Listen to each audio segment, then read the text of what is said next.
Okay, तो fourth rule देखो, A S rule, इसका नाम है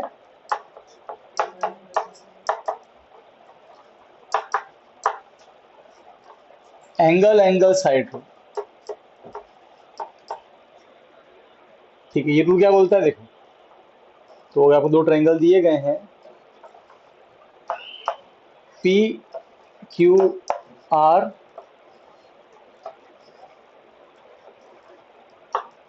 ए बी सी, ओके, एंड ये 48 है और ये 32, and let it be root 13, और ये 32 है, ये 48 है और ये रूट 13 है।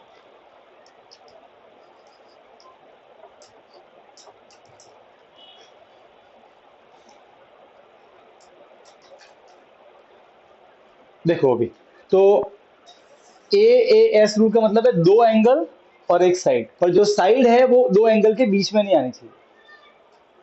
बात समझ में आ रही है? जो साइड है वो दो एंगल के बीच में नहीं आनी चाहिए, तब ये रूल अप्लाई होता है, एएस वाला रूल। ओके, तो अब देखो दो एंगल है और जो साइड है वो क्या इनके बीच में आ रही है? नहीं, इन दोनों के बीच में मतलब यहाँ पे नहीं आ रही है ना, तो ए एस रूल लगेगा। अच्छा, एग्जाम में आपको दो कैसे फोटो दिए होंगे, मैं बोलूंगा इन दोनों को प्रूव करो कि ये कॉन्ग्रुएंट है। तो आप क्या देखोगे, तो आपके पास अभी कितने आपने रूल पढ़ लिए, तीन रूल पढ़ लिए, एस एस एस का मतलब क्या है? तीनों साइड इक्वल। तो क्या तीनों का इक्वल मतलब ये नहीं है यार, ये बात तो सुनो भाई। तीनों का इक्वल मतलब ये नहीं कि आपस में इक्वल। तीनों तीनों का इक्वल मतलब यहाँ पे 5 वहां 5, यहाँ 4 वहां 4, यहाँ 2 वहां 2। यहाँ पे जो साइड है वो की वो साइड वहां भी होनी चाहिए, उसको बोल रहा हूँ मैं तीनों इक्वल। बात समझ में आई मैं क्या बोल रहा हूँ? तो क्या यहाँ पे तीन साइड इक्वल है? तो है ना सर, ये 48 साइड नहीं एंगल है, साइड इसे बोलते हैं। तो एक साइड रूट 13, एक साइड रूट 13, एक साइड इक्वल हुई है, ये दोनों मिला के एक गिना जाता है, दो मिला के एक गिना जाता है। ठीक है, फिर ये दो मिला के दूसरा, और ये दो मिला के तीसरा, ऐसे तो जोड़ी बनती है, तो ये और ये मिला के एक जोड़ी इक्वल। क्या बाकी दो साइड इक्वल दी हुई है? उनकी वैल्यू नहीं गिवन है, तो हम वो रूल नहीं लगा सकते, सीधी सी बात है। ठीक है, क्योंकि साइड इक्वल दी हुई है, क्या साइड इक्वल नहीं दी तो नहीं लगा सकते।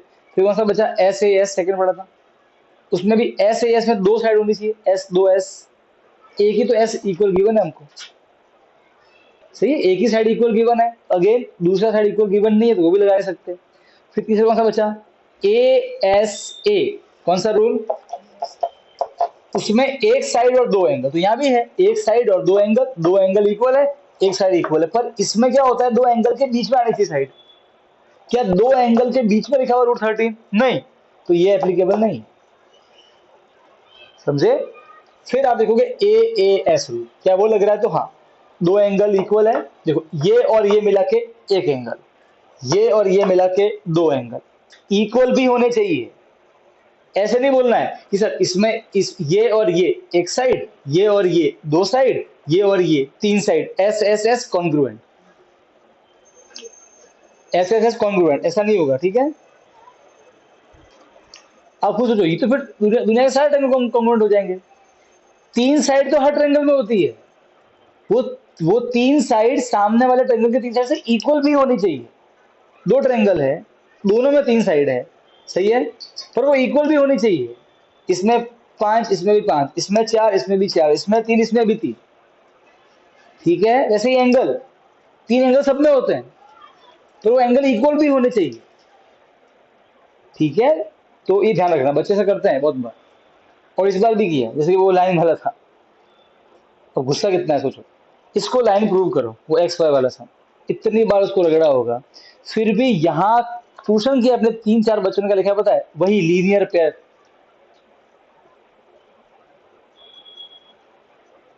अब बताओ गुस्सा आएगा कि नहीं आएगा फिर, ऐसा पेपर चेक करने जाओ तुम? इसका पता मतलब क्या है? इसका मतलब ये है कि वो बच्चे ना कभी ध्यान, इसका डायरेक्टली मतलब ये है कि उन बच्चों ने इस बार सीरियस लिया ही नहीं पेपर। वो होमवर्क सब जब यहाँ भी डिस्कस हुआ होगा तब भी सीरियस नहीं लिया होगा, ऐसे कैजुअली खीखी खीखी खीखी में निकाल दिया इसको। आप सोचो, ये तो हद हो गई ना। मतलब मैंने ये बात कितनी बार बताई हुई है कि भाई ए ओ बी को लाइन प्रूव करना है, सो मत, मैं उस मैंने इस क्वेश्चन में हर बार बोलता हूँ मैं, डोंट टेक लीनियर पेयर। इसका मतलब ये हुआ कि जब मैं ये बात बोलता हूँ तो वो बच्चे अपने मुंडी में तो हाँ करते हैं, पर वो मन में तो उनके वो कुछ दोस्तों की बातें चल रही होती है। इसका मतलब ये हुआ। तो मैं इसी को बोलता हूँ, ये है डिस्ट्रैक्शन आपका। लिटरली आप सोचो यार, मतलब वो जब मैंने वो किया ना स्कूल में भी, ठीक है, और यहाँ पे भी, जब मेरा माथा इतना घूमा उस समय मन गया मैं खड़ा होकर जाकर लाफा मार दूं उसको। लिटरली उसमें कोई सामने, मैं उसमें उसमें खींच के लाफा मारा ठाड़ करके। 6 बार जो क्वेश्चन करवाया डाउट सेशन में, जो 2-3 बार रगड़ लिया और क्वेश्चन, हर बार मैंने बोला कि लीनियर पेयर नहीं लेना। लीनियर पेयर लिख के आ x plus y linear pair, hence it is line.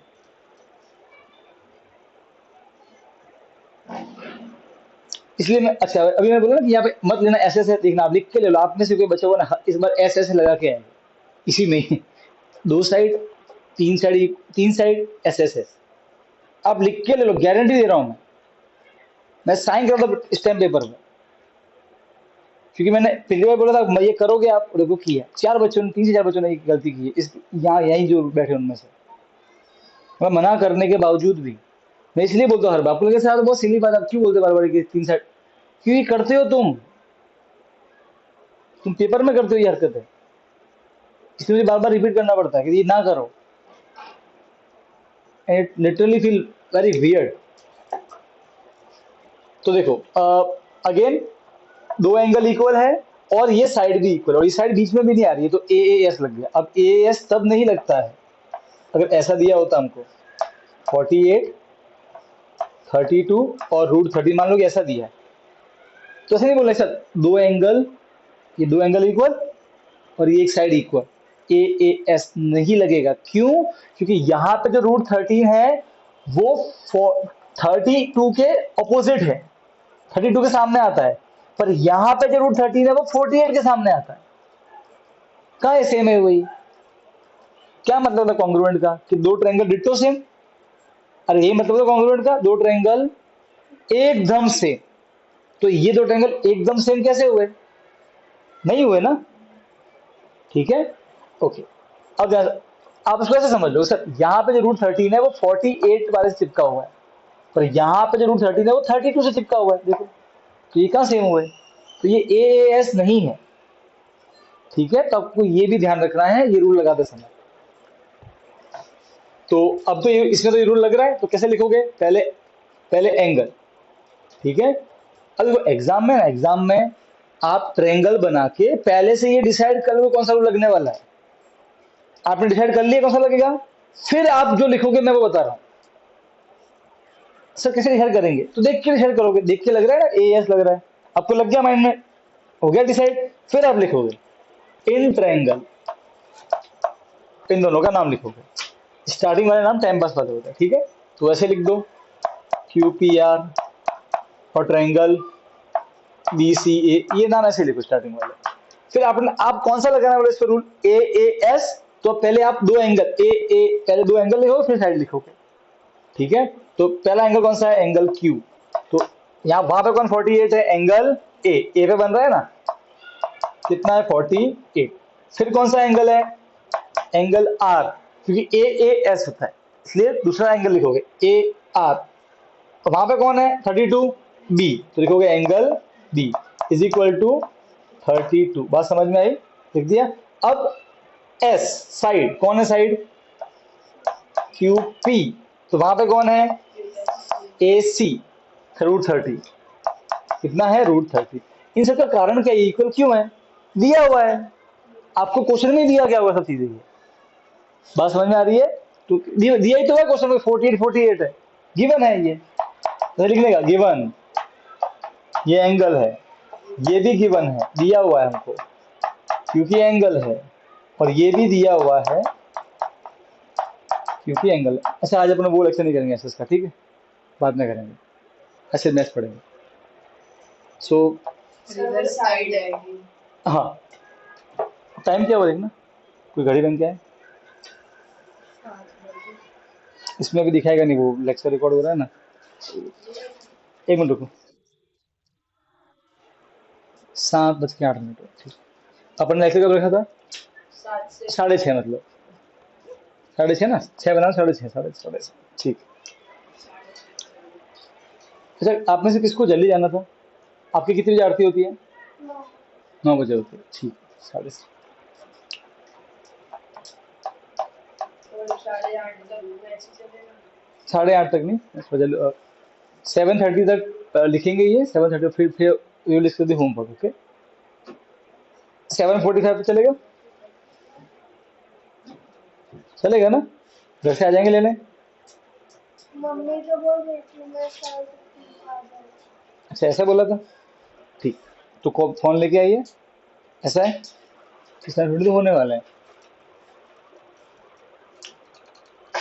Mummy call कर बोल दे, मम्मी तू आ रही है तो थोड़ा लेट आना, कॉल कर लो मम्मी को, कर लो।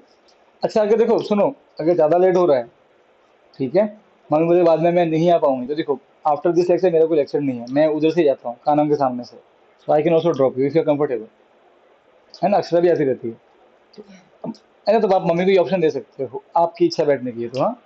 तो आप एक बार पूछो मम्मी को, मम्मी आ रहे कि नहीं आ रहे।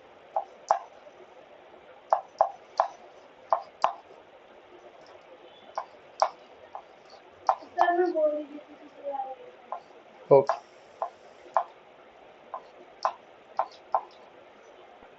ठीक है, बढ़िया, देखना। तो हमने, अब हम लिखेंगे मेन वाला नाम, तो कौन सा रूल लग गया? AAS लिखोगे, by AAS rule triangle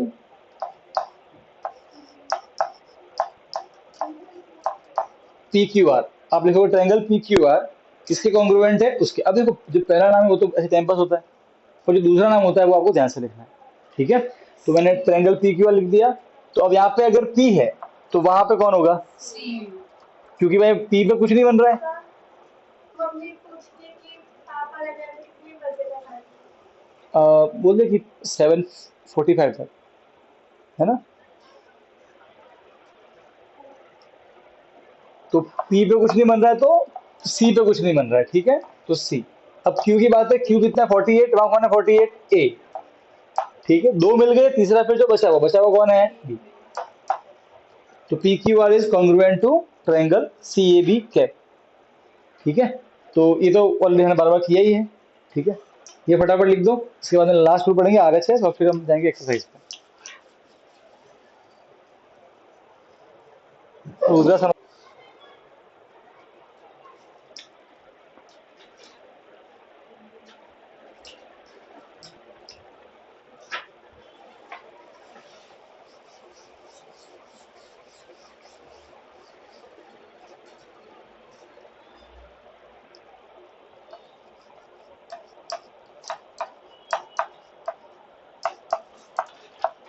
RHS rule, right angle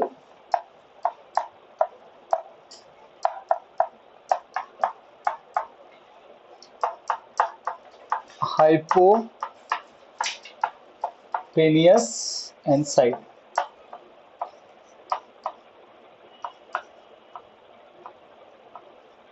right angle hypotenuse और साइड, ये रूल हमको लगाना है अभी, ठीक है।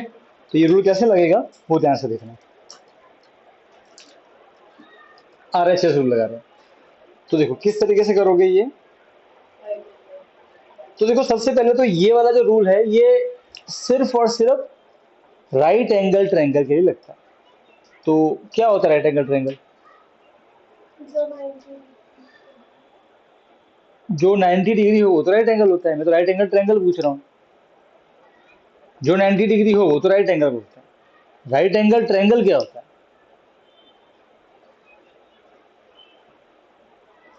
जिसके जिसका भी एंगल 90 जिसका किसका? क्वाड्रिलेटरल का, नहीं, पेंटागन का। वो ट्रायंगल का एक एंगल 90। एक ट्रायंगल के तीन एंगल, तीन एंगल में से अगर कोई एक एंगल 90 हो तो ऐसे को क्या बोलेंगे ट्रायंगल को? Right angle triangle. तो 90 हो पर क्या हो? एक एंगल, किसका? ट्रायंगल का एक एंगल 90 हो, ठीक है। तो ये ध्यान रखना, किसी भी ट्रायंगल में अगर एक एंगल 90 हो उसे बोलेंगे राइट एंगल ट्रायंगल। तो ये रूल केवल और केवल राइट एंगल ट्रायंगल पे लागू होता है। इसका मतलब ये हुआ कि अगर आपको मैं एग्जाम में फोटो दे दूं, कोई दो फोटो दे दूं ट्रायंगल के, बोलो कि इनको कॉन्ग्रुएंट प्रूफ करो और दोनों ट्रायंगल में एक एंगल कितना हो 90, तो आप ये रूल चेक करना सबसे पहले, क्योंकि आपके पास कितने रूल्स है?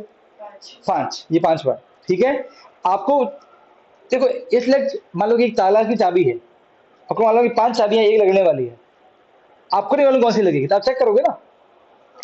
फिर इसलिए ये चाबियां है 5, पहले कौन सी चाबी भरोगे? एस एस एस वाली चाबी नहीं लगेगी, एस ए एस कोई एक तो लगेगी। अच्छा अगर किसी ताले पे 5 चाबी ना लगे तो कॉन्ग्रुएंट है ही नहीं। ठीक है, हाँ, अगर दो ट्रायंगल में 90 डिग्री है तो तुम पहले कौन सी चाबी भरोगे? आरएचएस वाली। क्या वो लग जाएगी? कोई गारंटी नहीं। 90% केस में लग जाएगी, 10% केस में शायद नहीं भी लगे। ऐसे क्वेश्चन हम करेंगे जहां वो नहीं लगे। ये बात समझ में आ रही है?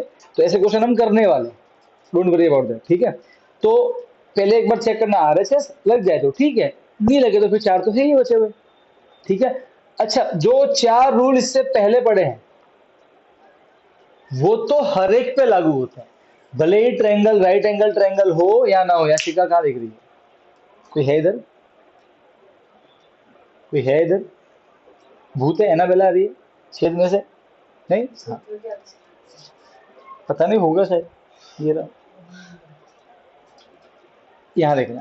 ठीक है, तो वो जो 4 रूल है वो हर ट्रायंगल पे लागू होते हैं, पर ये किसके लागू होता है? केवल राइट एंगल ट्रायंगल। ठीक है, अगर राइट एंगल ट्रायंगल नहीं है तो आपके पास केवल 4 रूल ही बचे थे, ये तो बचा ही नहीं फिर। बात समझ में आ गई? क्लियर? ठीक, अब ये कैसे लगाते हैं? तो पहले तो हाइपोटेनियस क्या होता है बताओ? हाइपोटेनियस क्या होता है? जो भी आता है बताओ। और देखो कभी भी गलत आंसर बोलने से कभी शर्माना मत। आपको सीखना है मैथ्स, सीखना है, चाहते हो ना? पक्का? गारंटी? तो शर्म छोड़ दो, गलत आंसर बोलने की शर्म छोड़ दो।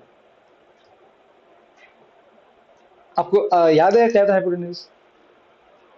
नहीं, ये तो मना कर दो, नहीं हम नहीं मालूम सर, नहीं मालूम है।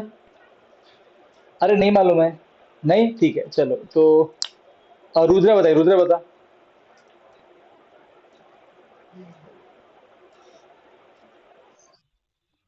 हाँ, क्या होता है हाइपोटेनियस? तो रुद्रा भी साइलेंट, साइलेंट मोड। ठीक है, कीमा बताओ। सर तो जैसे कि ट्रायंगल बन रहा है जो उसकी सामने वाली ट्रायंगल के सामने, अच्छा ठीक है, ट्रायंगल बन रहा है उसके सामने खाली। मीन्स फिर ट्रायंगल के सामने, ट्रायंगल के सामने, अच्छा पहले तो ट्रायंगल का सामने कौन सा होगा? उसके ट्रायंगल का मुंह मालूम होना चाहिए। सर 90 डिग्री जिसपे बन रहा है उसके सामने। अच्छा 90 के सामने, तो ये 90 डिग्री बना दिया मैंने, इसके सामने साइड है ही नहीं कोई, खाली। सर आप साइड पे बना। ले ये बना दी, अरे आंसर ही गलत, आंसर ही गलत है, ये शब्द मिसिंग है कुछ। सर ट्रायंगल में मतलब एक एंगल 90 डिग्री को होता है। ट्रायंगल में एक 90 डिग्री बनाओ पहले, तो ऐसा ऐसा बनेगा। सर उसके फिर 90 डिग्री एंगल के सामने जो फिर जो 90 डिग्री के सामने अब आएगी साइड ना बेटा, तू 90 के सामने, बोला 90 के सामने कुछ नहीं, खाली एम्प्टी स्पेस जिसमें तू ऐसे होवर करती रहती है अपने स्पेस क्राफ्ट में ना, मंडरा होवर होता है, मंडरा ना भूत की तरह से हु करके। मेरा ध्यान सुनना, ऐसा ट्रायंगल जिसमें एक एंगल 90 हो उसे क्या बोलते हैं? Right angle triangle. ठीक है, तो राइट एंगल ट्रायंगल ऐसा दिखता है जिसमें 90 डिग्री को हम 90 से 90 भी लिख सकते हैं और ऐसा बॉक्स भी बनाते हैं, मालूम पड़ा? ऐसा बॉक्स मतलब 90 डिग्री। ठीक है, अब 90 डिग्री के बिल्कुल सामने जो साइड होती है ये, जैसे कि ये ट्रायंगल का नाम पी क्यू आर है, तो मुझे आप बताओ 90 के सामने जो ये साइड है इसका नाम क्या है? P R. तो जो 90 डिग्री के जो सामने होती है साइड, उसे ही हाइपोटेनियस बोलते हैं। कि पहले आपको वो पहचानने में करना आना चाहिए। अब वही नहीं आएगा तो बेटा भाई पढ़ने से कोई मतलब नहीं है। तो हाइपोटेनस क्या होता है? 90 डिग्री के आने वाली, सामने आने वाली साइड को बोलते हैं हाइपोटेनियस। ये बात समझ में आई कि नहीं आई? क्लियर है? ठीक है, ओके। अब इतना समझ में आ गया तो फिर आपको ये रूल भी समझ में आ जाएगा कैसे लगाना है, ध्यान से देखना। तो दो ट्रायंगल आपको 90 दिए गए होंगे। अब आपको 90 दिखे ना दिखे ये आपका लोड नहीं है। अगर क्वेश्चन में दिखा हुआ है कि 90 है तो बेटा मान लेना, ठीक है। ये सच में बीमारी होती है, एग्जाम में जब पेपर पूछूंगा सर 90 दिख ही नहीं रहा, 90 दिखा क्यों है? अबे ले यार, मैं बोल रहा हूँ कि मान लो 90 है तो फिर तुमको क्या दिक्कत है उससे? तुम्हारा काम है रूल लगाना, रूल लगाओ ना चुपचाप, ठीक है। तो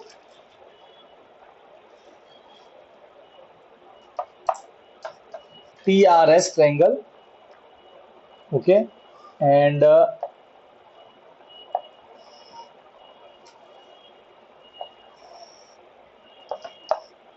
PQR, ये दो ट्रायंगल,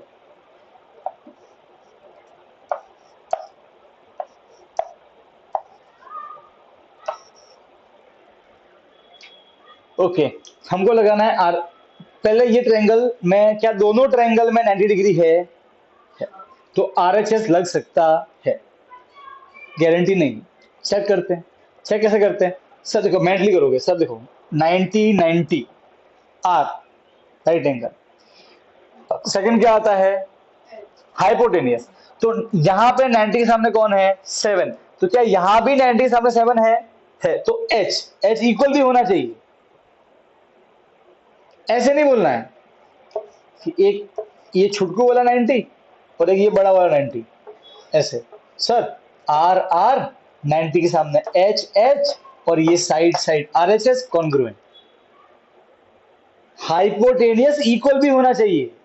बात समझ में आई? तो क्या इसका हाइपोटेनियस 7, इसका भी हाइपोटेनियस 7 इक्वल है? तो हाँ, तो एच होगा, तो एच गिनने का, ठीक। अब साइड बची, जो बच गया वो साइड, इसकी जो साइड बच गई उसमें से एक कितना है? 3। तो क्या वहां भी कोई 3 है जो बच गया है? सर एक है, 3 है कि नहीं है? इसे बोलेंगे एस मतलब साइड। तो एक आर सेम होना चाहिए, एक एच सेम होना चाहिए और बची हुई साइड सेम होनी चाहिए कोई एक, इसे बोलते हैं RHS, ठीक है। तो वो लग गया, हो गया डिसाइड। ये चैप्टर पर भंगार है। इस चैप्टर में एक चैलेंज बताऊं क्या है? अगर आपने क्वेश्चन सही से समझ के उसका डायग्राम सही से ड्रॉ कर लिया, ठीक है, 90% रोल चैप्टर नंबर 7 8 और 9 की बात कर रहा हूँ। अगर आपको लग रहा है कि सदा से बेवकूफ बना रहे हैं, मैं बेवकूफ नहीं बना रहा हूँ, मैं सच बोल रहा हूँ। 90% रोल क्वेश्चन की अंडरस्टैंडिंग का है। जितना अच्छे से क्वेश्चन समझोगे, ये तो बेटा भी मैं से क्या पढ़ने कर रहा हूँ, ठीक है। जितना अच्छे से क्वेश्चन को समझोगे, उसके दी हुई उसके अंदर की दी हुई इंफॉर्मेशन को समझोगे, ठीक है, उतना ही जल्दी 90% रोल वही उसी का है। सिर्फ 10% रोल मुझे बताओ, ये कितना आसान है चेक करना, है कि नहीं है? पर जब क्वेश्चन आएंगे ना चैप्टर्स में, अच्छा देखोगे आपको लगेगा ना बवाल बढ़ जाएगा, क्योंकि अजीब से क्वेश्चन होंगे, मिक्सअप क्वेश्चन होंगे। वहां पे आपको क्लैरिटी रखनी पड़ेगी, वो मैं कराऊंगा, आप देखना। तो आपको वही सीखना है। अगेन सुन लो, 90% रोल किसका है? क्वेश्चन की अंडरस्टैंडिंग का। वो आ गया तो 10% रोल ही किसका है? सिर्फ चेक करने का, ठीक है। यहाँ पे आना चाहिए सर। नहीं क्यों? क्या क्यूटी? छुट्टी पे नहीं आया क्यूटी पे? बेटा तेरे क्या लेने देना उससे? मैंने अभी थोड़ी देर क्या बोला था कि कोई ना कोई क्वेश्चन पूछेगा, तुझे क्या लेना देना उससे? तुझे कोई लेना देना नहीं। अगर बोर्ड में दे दिया जाए क्लास में पेपर में तो मान लेना और जिद मत करना। बात समझ में आई? तुझे दिखे ना दिखे, ठीक है। बात समझ में आई कि नहीं आई? ठीक है, बी मैच्योर, दिया हुआ है ले लो, एज सिंपल एज।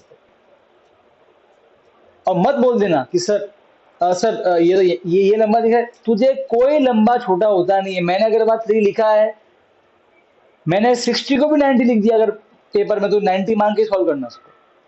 तुझे क्या लगता है ये मैटर नहीं करता है? क्या दिया हुआ है यही मैटर करता है। बात समझ में आई? क्योंकि बीमारी तुझे है बेटा, इसलिए बता रहा हूं, ठीक है। इसको दूर कर, क्लियर। अब एक बार आपने रूल डिसाइड कर दिया, फिर आप कैसे लिखोगे? फिर पर तू वापस से पूछेगी मुझे, ठीक है। अब बड़ी हो गई है, बी मैच्योर कि भाई हाँ सर जब बार बार बोल रहे हैं मतलब मुझे मान लेना चाहिए, क्लियर है। अब स्टार्टिंग में इनके नाम से टाइम पास वाला लिखोगे, कैसे लिखोगे? In triangle TRS and triangle TQR। तो ये TRS वाला ट्रायंगल और ये TQR वाला ट्रायंगल, ठीक है? ओके, तो सबसे पहले कौन सा रूल लग रहा है? आप ऑलरेडी डिसाइडेड हो गए, RHS लग रहा है, आपने कर लिया डिसाइड। अब पहले क्या लिखोगे? R, तो वो है angle R is equal to, यहाँ पे कौन 90 है? एंगल Q 90 है, क्यों? क्योंकि ये गिवन है, और 90 को बोलते हैं हम राइट एंगल मतलब R। फिर 90 के सामने यहाँ कौन है? हाइपोटेनियस TS, RH आता है ना H। अब इसको लिखेंगे, तो TS, फिर कौन यहाँ पे कौन 90 के सामने है? RT। तो कितना हो गया? 7, क्यों? ये भी गिवन है, तो हो गया H राइट एंगल हाइपोटेन्यूज। अब बचा साइड, यहाँ कौन साइड है? बचा हुआ RS, यहाँ कौन है? बचा हुआ RQ, ठीक है, 3 गिवन है ये, और इसको बोलते हैं अपन साइड। तो RHS लग गया, बोलोगे बाय RHS रूल। अब हम लिखेंगे मेन वाला नाम, बस समझ में आई? मेन वाला नाम। तो अब जो नाम लिखना है वो नाम है, अब ये क्योंकि अब ये कॉन्ग्रुएंट हो चुके हैं, क्योंकि रूल लग गया है। अब लिखो मेन वाला नाम लिखना है इसका, पहले किसी का भी लिखो, TRQ, मैंने इसका लिख दिया, ठीक है, TRQ। ये नाम कैसे भी चलेगा, पर अब जब ये नाम लिखेंगे तो ऐसे चलने वाला नहीं, ठीक है? अब तू बता बेटा कि अगर यहाँ पे T तो वहां पे कौन? यहाँ पे T पहले आया ना इसके नाम में, तो इसके नाम में पहले कौन आएगा? वो है करस्पॉन्डिंग पार्ट, नाक नाक समझाया था मैंने, वो पहचानो। आपको क्या लग रहा है? आपको R लग रहा है इसमें, क्यों? नहीं S लग रहा है, ऐसा क्यों लग रहा है? क्योंकि अच्छा, यहाँ पे T की खासियत क्या है, बता मुझे, क्या स्पेशलिटी है T की?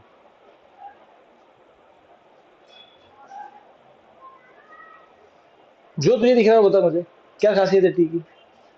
वो 90 और 7 के बीच में होती है। अच्छा, मतलब 90 और 7 के बीच में T, तो यहाँ चेक करना कौन है, 90 और 7 के बीच में कौन है इधर? T तो है। एक और तरीका है, 3 के सामने जो है वो T, तो यहाँ कौन है 3 के सामने है? T ही है, सही है, तो इस यहाँ भी T आएगा, ठीक है? चलो नेक्स्ट R, यहाँ पे R, तो यहाँ पे कौन? Q। यहाँ पे R, तो यहाँ पे कौन है? S। क्यों? क्या खासियत है उधर R की? वो 7 और 3 से मिलके बन रहा है, ठीक है। तो यहाँ पे क्या खासियत है R की कि 7 और 3 जहां मिलते हैं वहां R है, तो यहाँ पे 7 और 3 कहाँ मिल रहे हैं? S पे, तो यहाँ पे S आएगा। तो दो ढूंढ लिए, T और S, तो बचा कौन सा? R, तो वो लिखने का। समझ गए? ये सबसे इंपॉर्टेंट चीज है इसकी, ठीक है? छापो इसको।